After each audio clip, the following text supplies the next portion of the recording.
walk your feet forward to the top of your mat, making your way all the way into a forward fold, just bowing down over your legs here. Get a nice stretch.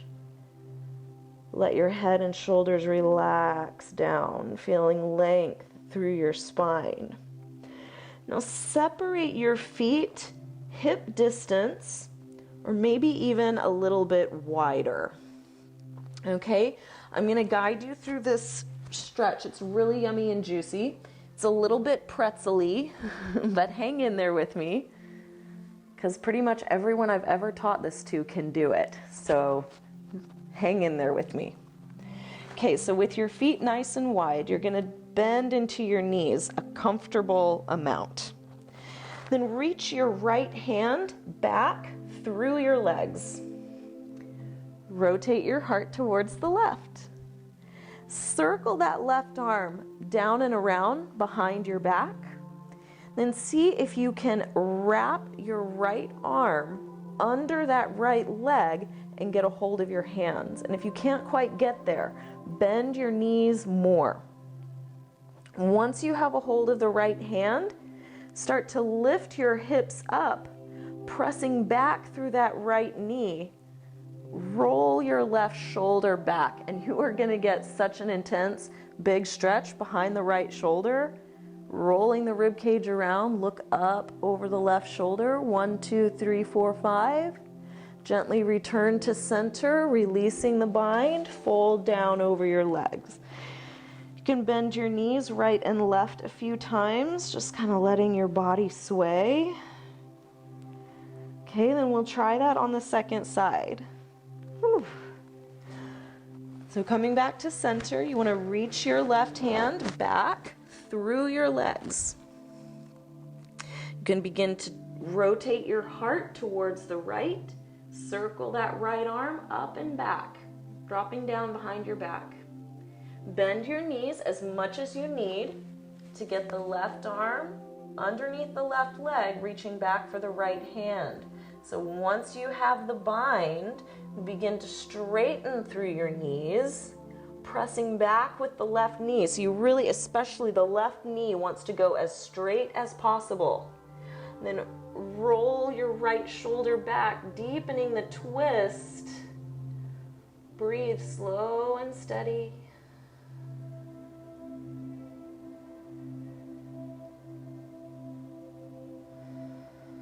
And gently release yourself back to center. Again, you can bend your knees side to side. Just coming back to a slow, relaxed breath. We're going to bend the knees and bring your hips all the way back down to the floor.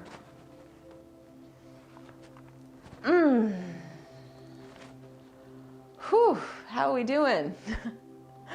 Pretty good.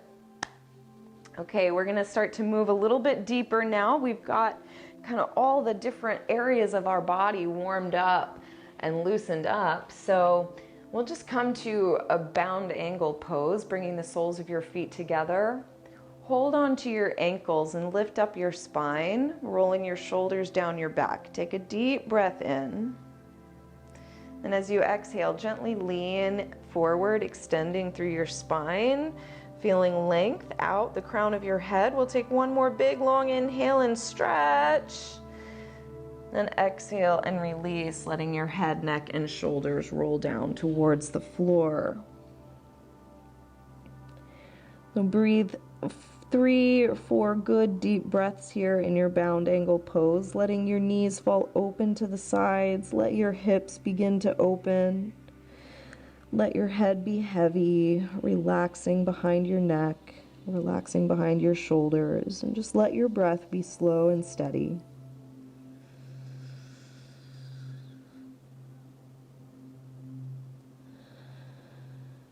And at the end of your exhale, you can slowly begin to press yourself all the way back up. All right, so we're going to work that right side first. So scoop your right knee up towards your chest. I'm going to reach down with your foot, or with your hands, and take a hold of your right foot. Okay, so we'll just start by picking up your foot. Then open up your, kind of lift up your right shoulder, and you're going to begin to press your knee back behind your shoulder. So this is like very step phase 1. This is like bus stop number 1. So for some of you, just working on opening the hips is where it's at. So you're going to press against your foot to push your knee back, push your knee back, push your knee back. Okay? So this is step 1 where you can stay right here and practice this if this is what your body needs. Okay? Next step number 2. You're going to take a hold of the foot with your left hand. Bring your right hand forward and place it down onto the floor. So if you can see from the side angle, my goal is to bring my right shoulder underneath the right knee. So, you might have to do some adjusting there. And this is like step 2, just working on getting the leg up over the shoulder. So this is already a good stretch into the left side back, into the left side ribs, and into the right hip. So you can stay here. Eventually you can bring the right hand down to the floor. And here's where we begin to kick.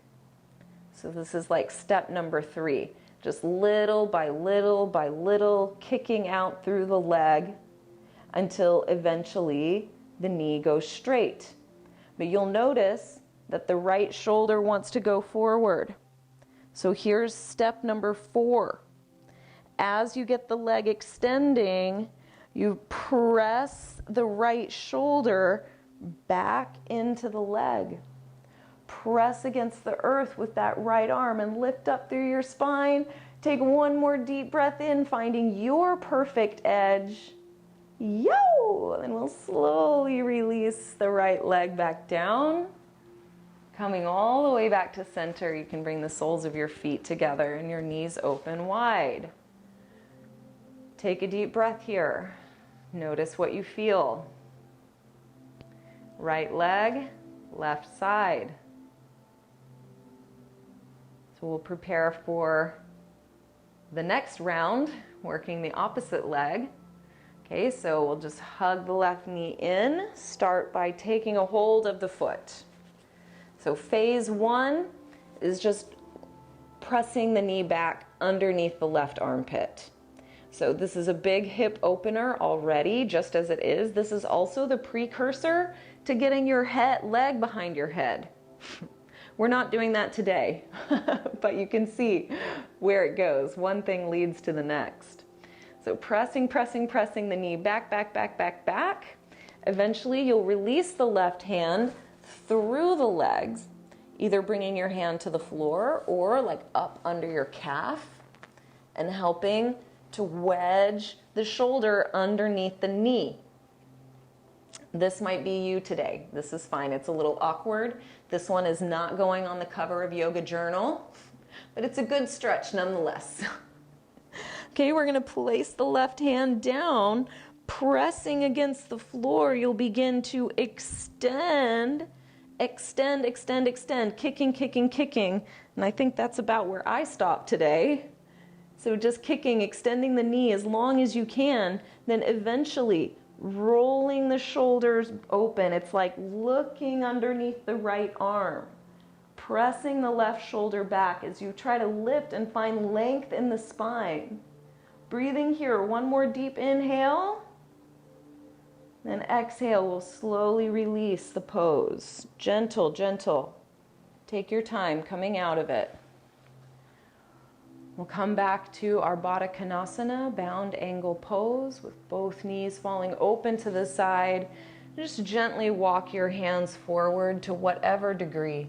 Let yourself fold forward here. Just relaxing the back, relax through your neck. Slow down your breathing, feel your hips stretch.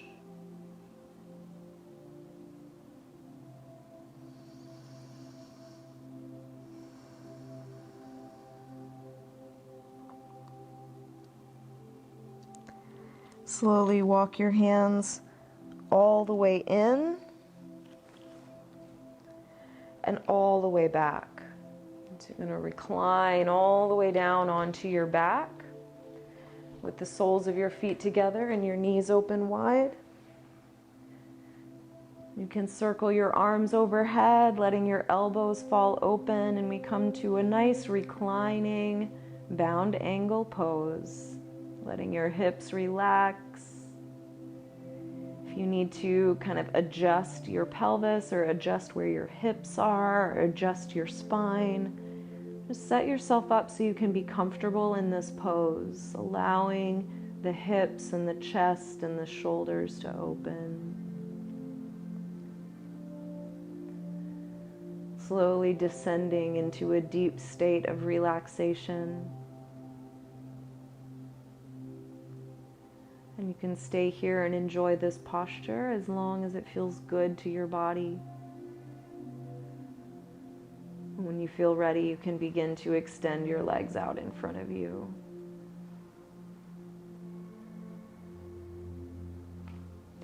And circle your arms down by your sides and just adjust yourself into a comfortable Shavasana relaxation pose.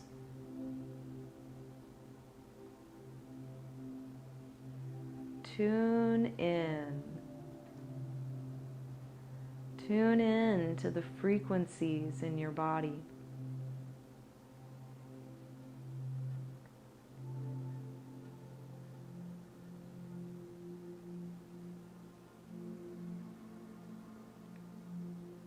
Feel your breath moving slow and deep.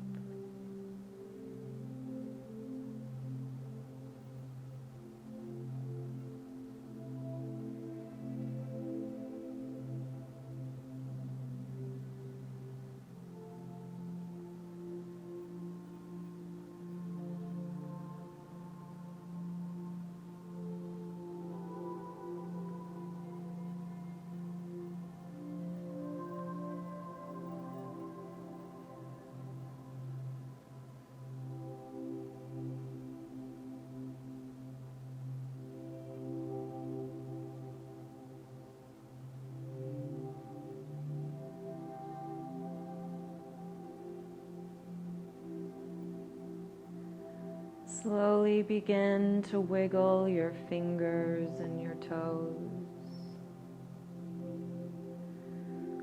finding a deeper breath. Extend your arms overhead and take a long, full body stretch. And we'll gently roll yourself over to one side. And begin to press yourself up into a seat.